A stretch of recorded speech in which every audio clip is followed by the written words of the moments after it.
નમસ્કાર દર્શક મિત્રો, હું આપની સાથે છું રાખી અંજારિયા. સ્વાગત છે આપનું કચ્છ ઉદય ટીવી ન્યૂઝમાં. તો દર્શક મિત્રો, જોઈએ આજના સમાચારો વિસ્તારથી.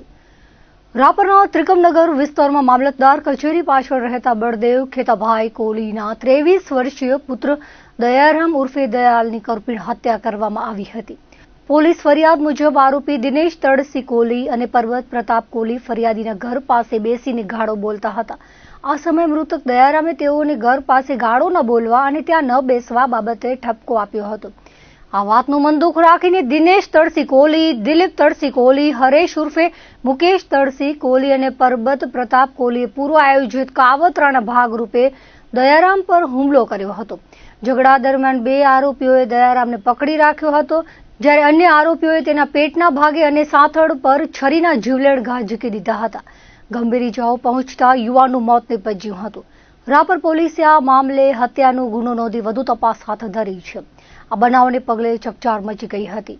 મોટી સંખ્યામાં સમાજના લોકો એકત્ર થયા હતા, કડક પગલાંની માંગ કરી હતી. કચ્છમાં હાલ પોલીસ દ્વારા દારૂબંધીની કડક અમલવારી કરાવાઈ રહી છે. ત્યારે રાધનપુરથી આવતી કારને ઝડપીને તેમાંથી ક્વાટરિયા ઝડપી લેવામાં આવ્યા હતા. લાકડિયા પોલીસ સ્ટેશનના ઇન્સ્પેક્ટર વીપી આહિરના માર્ગદર્શન હેઠળ પોલીસ સ્ટાફ રાધનપુર સાવખિયાળી હાઈવે પર જૂના કટારિયા ગામના 3 રસ્તા પાસે વાહન ચેકિંગમાં હતો. તે દરમિયાન રાધનપુર તરફથી આવતી એક સફેદ કલરની હોન્ડા ક્રેટા કારને રોકવાનો ઇશારો કરતા ચાલકે ગાડી ઊભી રાખી ન હતી અને ભગાડી મૂકી હતી. પોલીસે ફિલ્મી ઢબે આ કારનો પીછો કરતા પીપરપાટી 3 રસ્તા પાસે નવા બની રહેલા ઇન્ડિયન ઓઇલના પેટ્રોલ પંપ સામે કાર ચાલકે સંતુલન ગુમાવ્યું હતું. કાર રોડ પર રાખેલ સિમેન્ટના બ્રિક્સ સાથે અથડાઈને નીચે ઉતરી ગઈ હતી, જેનો લાભ લઈ ચાલક અંધારામાં કાર મૂકીને નાસી છૂટ્યો હતો. પોલીસે કારની તલાશી લેતા ભારતીય બનાવટની વિદેશી દારૂની પેટીઓને કાચના ક્વાટરિયા મળી આવ્યા હતા. પોલીસે આ કામગીરીમાં કુલ 624 નંગ વ્હાઇટ લેસ વોડકા ઓરેન્જ ફ્લેવરના ક્વાટરિયા કિંમત રૂપિયા 1,71,600 અને કાર નંબર મળીને કુલ 7,71,600 રૂપિયાનો મુદ્દામાલ કબજે કર્યો છે. ગાડીના ભટકાવાના કારણે કેટલીક પેટીઓ અને કાચના ક્વાટરિયા ફૂટી ગયા હતા.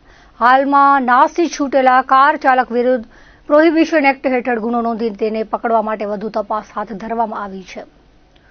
માંડવી નલિયા હાઈવે પર કાઠડા રસ્તા પાસેથી માદક પદાર્થ ગાંજાનો જથ્થો પશ્ચિમ કચ્છ એસઓજીએ ઝડપી પાડ્યો હતો. 1 કિલો 321 ગ્રામ ગાંજા સાથે એક આરોપીની ધરપકડ કરવામાં આવી હતી. મળતી વિગતો મુજબ ગુરુવારે એસઓજીનો સ્ટાફ માંડવી વિસ્તારમાં પેટ્રોલિંગમાં હતો.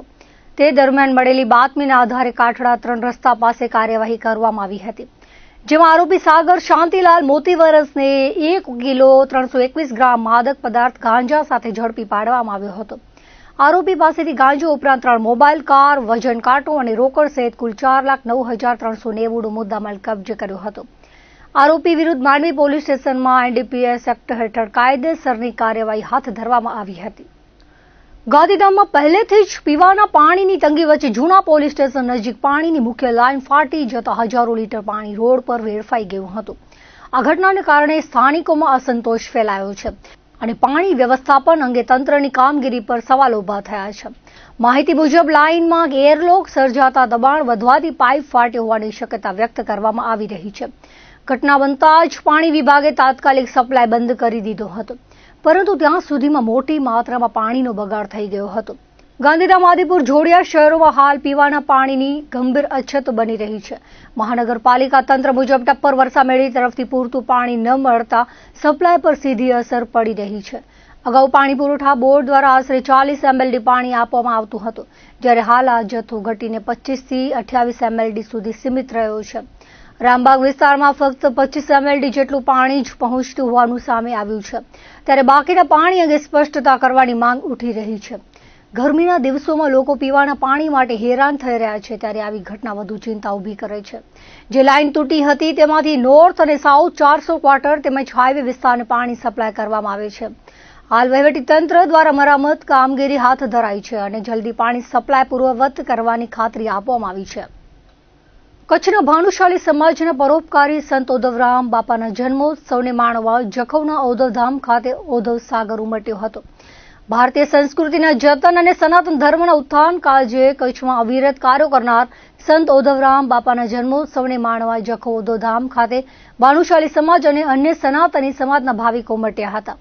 ભુજથી પ્રસ્થાન થયેલ ઉદ્ધવ આશીષ રથ ભુજ અને નખત્રાણા તાલુકાના પ્રવાસ બાદ રાત્રિ રોકાણ નલિયાની ભાનુશાલી વાડી ખાતે કર્યા બાદ સવારે દાદામા પર થઈ જખૌ પહોંચતા ભુજ ગાંધીધામથી આવેલા યાત્રિકોનું ભવ્ય સામૈયું કરાયું હતું.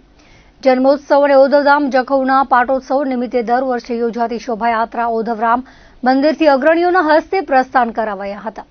ત્યારબાદ ગામના મુખ્ય રાજમાર્ગો પરથી પસાર થઈ પરત ઉદ્ધવધામ પહોંચી હતી. રસ્તામાં શોભાયાત્રામાં શણગારેલા બળદગાડા અને વિવિધ વેશભૂષામાં સજ્જ અબાલ વૃદ્ધોનો ઉત્સાહ મહોત્સવની શોભા વધારી હતી. કચ્છ મુંબઈના વિવિધ ભાનુશાલી મહાજન તથા મિત્ર મંડળોએ જખૌ ખાતે આવી ઉદ્ધવરામ બાપાના ચરણોમાં શીશ નમાવી આસ્થાપૂર્વક દર્શન કર્યા હતા. બપોરે ભગવાન રામ અને ભગવાન ઉદ્ધવરામ બાપાના જન્મોત્સવને ઉમંગભેર ઉજવાયો હતો. મહાપ્રસાદનું પણ આયોજન કરવામાં આવ્યું હતું. જખૌ ભાનુશાલી ચેરિટેબલ ટ્રસ્ટ, જખૌ ભાનુશાલી મહાજન દ્વારા કચ્છી ભાનુશાલી દેશ મહાજનના સથવારે દ્વિદિવસીય મહોત્સવનું આયોજન કરાયું હતું. ભાનુશાલી સમાજ સાથે કચ્છના 18 વર્ણના લોકો મહોત્સવને માણવા માટે જખૌ આવતા નાનકડું એવું જખૌ તીર્થધામમાં ફેરવાયા સાથે ઉદ્ધવમય બન્યું હતું. કાર્યક્રમમાં ચુસ્ત પોલીસ બંદોબસ્ત Jakhau PSI, parole furlough PSI staff તેમજ જીઆરડીએ જાળવ્યું હતું. આયોજન માટે શ્રી જખૌ ભાનુશાલી ચેરિટેબલ ટ્રસ્ટના પ્રમુખ તુલસીભાઈ દામા, જખૌ ભાનુશાલી મહાજન પ્રમુખ રાજભાઈ દામા, ધરમસિંહ માવ, લીલાધર માવ, વિનોદ દામા, પ્રવીણ દામા, વસંત ભદ્રા, મુરજી મંગે, પ્રકાશ મોટાણી, સુનિલ દામા, માધવજી હેમાણી, જીવરામ ભદ્રા, હરેશ દામા, રામજી ભદ્રા, લક્ષ્મીદાસ મીઠિયા, જીવરામ દામા, ત્રિભુવન મંગે સહિતના ભાવિકો જહેમત ઉઠાવી હતી. દ્વિદિવસીય કાર્યક્રમ અંતર્ગત સવારે પ્રાતઃ આરતી અને નૂતન ધ્વજા આરોહણ બાદ સાંજે ઉદ્ધવધામ ખાતે સંધ્યા પાઠમાં સંતોના આશીર્વચન સાથે રાત્રે સંતવાણી યોજાઈ હતી. વાડાના જીતુ ભગત દ્વારા જખૌ ઉદ્ધવધામ ખાતે સંધ્યા પાઠનો કાર્યક્રમ યોજાયો હતો. વર્ષોની પરંપરા મુજબ જીતુ ભગતે શાસ્ત્રીય રાગોમાં ભજનોની પ્રસ્તુતિ કરી ભાવિકોને ભક્તિ રસમાં તરબોળ કરી દીધા હતા. હરિદ્વારના માતાજી રમામાએ તેમના પ્રવચનમાં ઉદ્ધવરામના ધામમાં આવવાથી પરમ શાંતિનો અનુભવ થતો હોવાનું જણાવ્યું હતું. રતડિયાના મૃદુલામાએ પરમાત્મા સુધી પહોંચવાના માનવના પ્રયાસમાં અડચણો ગુરુ કૃપાથી દૂર થતું હોવાનું જણાવ્યું હતું. અંજારના વસુમતીબેન, ભક્તિમાં મીરાબેન સહિતના સંતોએ ઉપસ્થિત રહી આશીર્વચન આપ્યા હતા.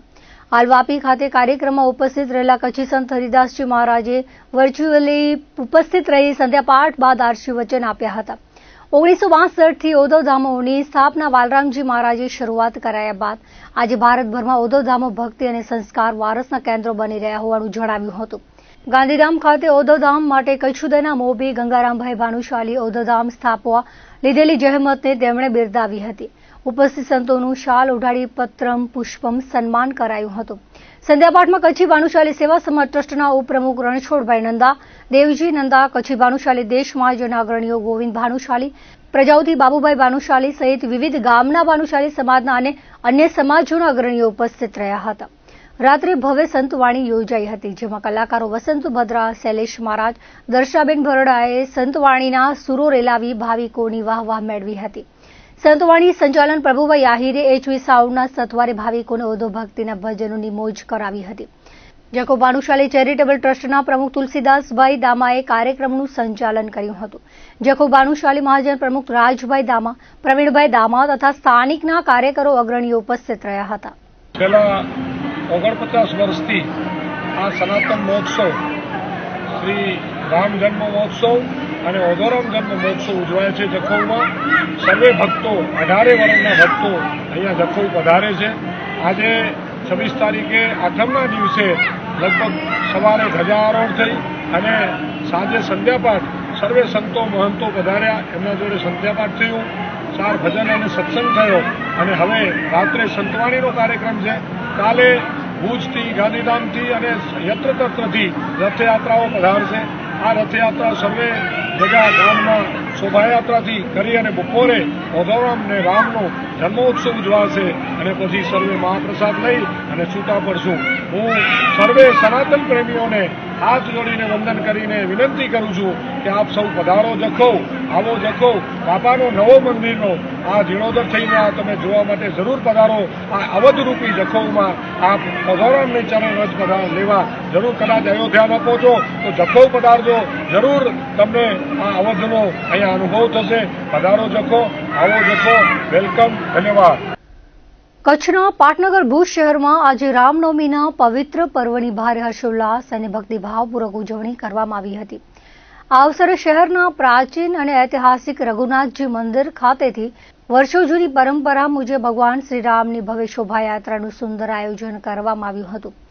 રઘુનાથજી નામ સેવા ટ્રસ્ટના માર્ગદર્શન હેઠળ યોજાયેલી આ શોભાયાત્રામાં સમગ્ર ભુજ શહેર રામમય બન્યું હતું અને મોટી સંખ્યામાં ભાવિક ભક્તો ઉમટી પડ્યા હતા. રઘુનાથજી નામ સેવા ટ્રસ્ટના મંત્રી મહેશ કંસારાએ આયોજન અંગે વિગતો આપતા જણાવ્યું હતું કે દર વર્ષની પરંપરાને જાળવી રાખીને આ વર્ષે પણ મંદિર પરિસરેથી ભગવાનની સવારી પ્રસ્થાન થઈ હતી. આ શોભાયાત્રામાં રઘુનાથજી નામ સેવા ટ્રસ્ટના સભ્યો, રઘુનાથજી મંદિરના પૂજારી પરિવાર તેમજ શહેરના વિવિધ મહિલા મંડળો ખૂબ જ ઉત્સાહપૂર્વક જોડાયા હતા. ભગવાનના રથની સાથે ભજન મંડળીઓ અને શ્રદ્ધાળુઓના ગગનભેદી જયઘોષથી વાતાવરણ ગુંજી ઉઠ્યું હતું. આ યાત્રા ઉપલીપાડ સ્થિત રઘુનાથજી મંદિરથી શરૂ થઈને શહેરના મુખ્ય માર્ગો પર ફરી હતી. ભવ્ય શણગાર સાથેની આ યાત્રા અનમ રિંગ રોડ થઈને જિલ્લા પંચાયત કચેરી પહોંચી હતી. ત્યાંથી હમીરસર તળાવના કાંઠે થઈને મહાદેવ નાકા વિસ્તારમાં ભ્રમણ કરી પરંપરાગત માર્ગો પરથી પસાર થઈ પુનઃ મંદિરે પરત ફરી હતી. સમગ્ર રૂટ દરમિયાન ઠેર ઠેર ભક્તો દ્વારા શોભાયાત્રાનું ભાવભીનું સ્વાગત કરાયું હતું અને ભગવાનના દર્શન કરી લોકોએ ધન્યતા અનુભવી હતી. બપોરે 12 કલાકે ભગવાન શ્રીરામના જન્મોત્સવની ભવ્ય મહાઆરતી કરવામાં આવી હતી. આ મંગલ પ્રસંગે મંદિરના પૂજારી સહિત અનેક સનાતની ભાઈ બહેનોએ ઉપસ્થિત રહી પ્રભુના દર્શન કરી ધન્યતા અનુભવી હતી. શહેરના ઐતિહાસિક રઘુનાથજી મંદિરના ઇતિહાસ અંગે વિગતો આપતા પૂજારીએ જણાવ્યું હતું કે રઘુનાથજી મંદિર અત્યંત પ્રાચીન છે અને તેનો ઉલ્લેખ દિલસુખરાય અંતાણી લિખિત ભુજ દર્શન પુસ્તકમાં પણ જોવા મળે છે. ઐતિહાસિક દસ્તાવેજો મુજબ રઘુનાથજી મંદિરની સ્થાપના સંવંત 1605માં ભુજ શહેર વસ્યું તે પૂર્વેની હોવાનું મનાય છે, જ્યારે સંવંત 1684માં મંદિરનો જીર્ણોદ્ધાર થયો હોવાનો ઉલ્લેખ મળે છે. આમ આ શિખરબદ્ધ મંદિર 400 વર્ષથી પણ વધુ જૂનો ભવ્ય વારસો ધરાવે છે. રઘુનાથજી મંદિરના પ્રાચીન વારસા અને વર્ષો જૂની આ પરંપરાને જાળવી રાખીને આજે ભુજવાસીઓએ રામ જન્મોત્સવની શ્રદ્ધાપૂર્વક ઉજવણી કરી હતી. અંદાજે આમ કોઈ એવી રાજ્યના વખતથી કોઈ એવી હિસ્ટ્રી મળતી નથી મંદિરને, પણ દિલસુખરાય અંતાણીએ ભુજ દર્શન નામનું એક પુસ્તક લખેલ છે, જેની અંદર એટલો જ ઉલ્લેખ મળે છે કે રઘુનાથજી મંદિર સંવત 1605માં જ્યારે ભુજની સ્થાપના થઈ એના પહેલાંનું છે. એટલે એ લોકો એમ લખે છે કે સંવત 1684માં મંદિરનો જીર્ણોદ્ધાર થયો, એવો એક જ ઉલ્લેખ અમને મળે છે. એના સિવાય કોઈ ઇતિહાસ મંદિર આનો મળતો નથી. એટલે મંદિર આશરે 400 વર્ષથી આજુબાજુ જૂનું છે અને વર્ષોથી અમારા અહીંયા મંદિરેથી આ મંદિરેથી રવાડી નીકળે છે શોભાયાત્રા ભુજના મુખ્ય રોડ ઉપરથી થઈ અને મંદિરે પરત આવશે અને બપોરે 12 કલાકે રામ જન્મની આરતી કરવામાં આવશે. લોકો તમામ લોકો ઘરમાં ભાવિ સનાતન ભાઈઓ બહેનો બધા હાજર રહે. આજે ભગવાન શ્રી રામના જન્મદિવસ નિમિત્તે અહીં રઘુનાથજી મંદિરે વર્ષોથી જે પરંપરા પ્રમાણે જે શોભાયાત્રા નીકળે છે એ શોભાયાત્રાનું આયોજન છે અને એ શોભાયાત્રા અમારી જે છે એ 10:30 નીકળશે, જેની અંદર અલગ અલગ મહિલા મંડળ તેમજ રઘુનાથજી નામ સેવા ટ્રસ્ટ અને રઘુનાથજી મંદિર પૂજારી પરિવાર આ શોભાયાત્રામાં જોડાશે અને ભક્તજનો પણ આ શોભાયાત્રામાં જોડાશે. મુન્દ્રામાં પ્રાચીન મંદિર એવા બહુચરાજી માતાજીના મંદિરે ચૈત્રી નવરાત્રીના દરરોજ માતાજીના છંદ દુહા રાસ ગરબાથી નવરાત્રી પર્વની ઉજવણી કરાઈ હતી. ચૈત્રી નવરાત્રીના આઠમના બહુચરાજી માતાજીના મંદિરે હવન વિધિ અને બાદમાં નાળિયેર હોમવાની વિધિમાં ધાર્મિક કાર્યક્રમમાં ભક્તો બહોળી સંખ્યામાં ઉમટ્યા હતા. આ પ્રસંગે મંદિરના પૂજારી જગદીશ ઠાકર તેમજ તેમના પુત્ર કરણ ઠાકર તેમજ બહુચરાજી મંડળે જહેમત ઉઠાવી હતી.